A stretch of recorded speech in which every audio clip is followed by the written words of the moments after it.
Hello, my name is Nishat Noor and welcome to Millennium Headlines. This week's top headlines are: ISIS keeps up pressure near Baghdad as Iraqi troops hesitate. Prime Minister Sheikh Hasina and Russian President Vladimir Putin for stronger ties. Bangladeshi slaves rescued from jungle in Thailand. Nigerian army reports truce with militants.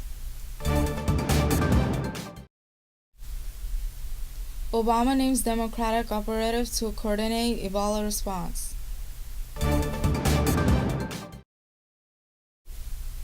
World Health Organization to focus on containing Ebola in Africa.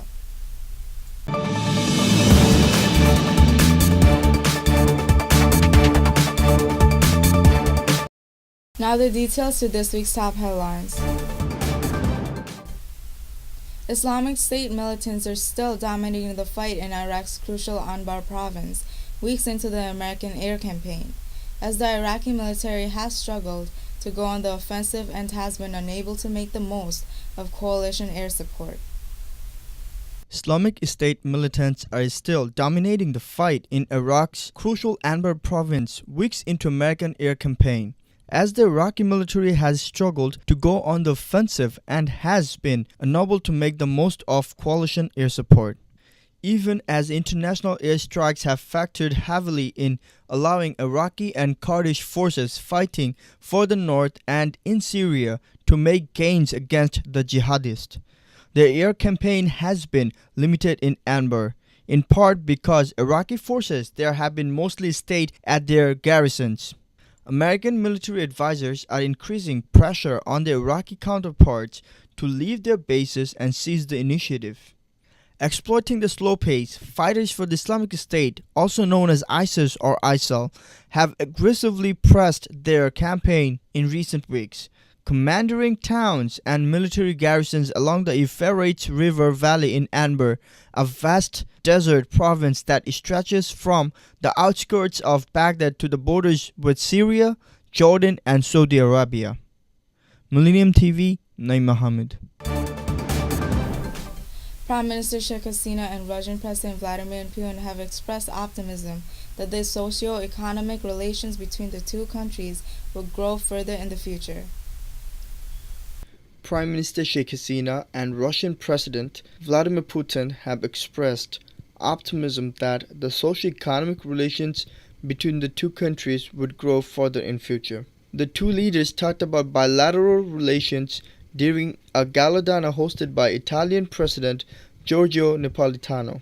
Prime Minister Sheikh Hasina and President Vladimir Putin also hoped that the member states of the Asia-Europe meeting will put emphasis on working together for the development of the two regions of the globe.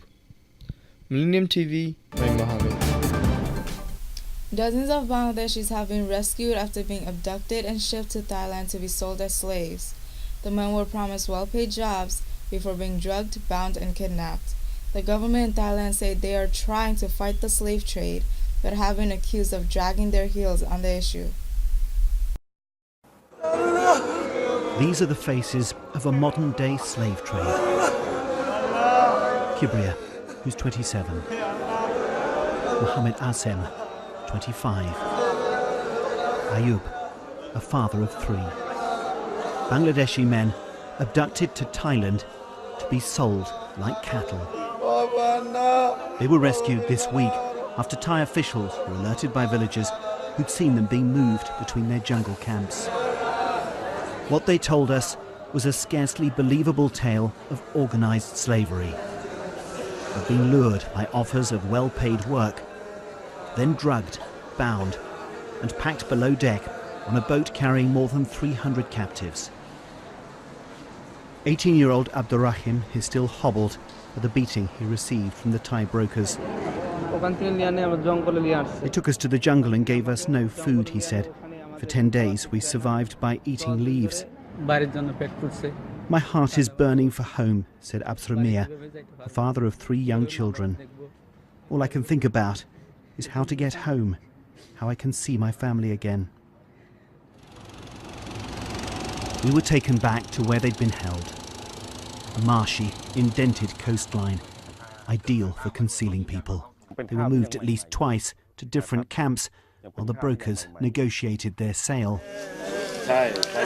When Manit and his men finally caught up with the Bangladeshis, they were terrified and near starving after more than 3 weeks in captivity. Around 60 others were missing, presumably already sold to their buyers. Manit told me he's determined to stamp out this human trade. The world wouldn't accept this going on. I live in a district where we can stop this practice. That would demonstrate our sincerity. We need to fight this to make Thailand a better place.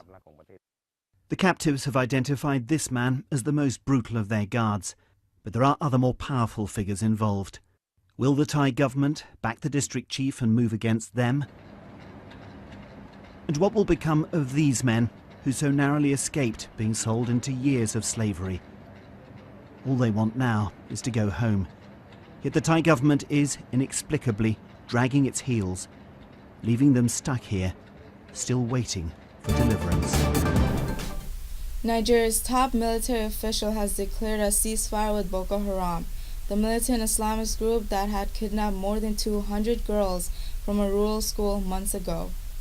Nigeria's top military official has declared a ceasefire with Boko Haram, the militant Islamist group that kidnapped more than 200 girls from a rural school months ago.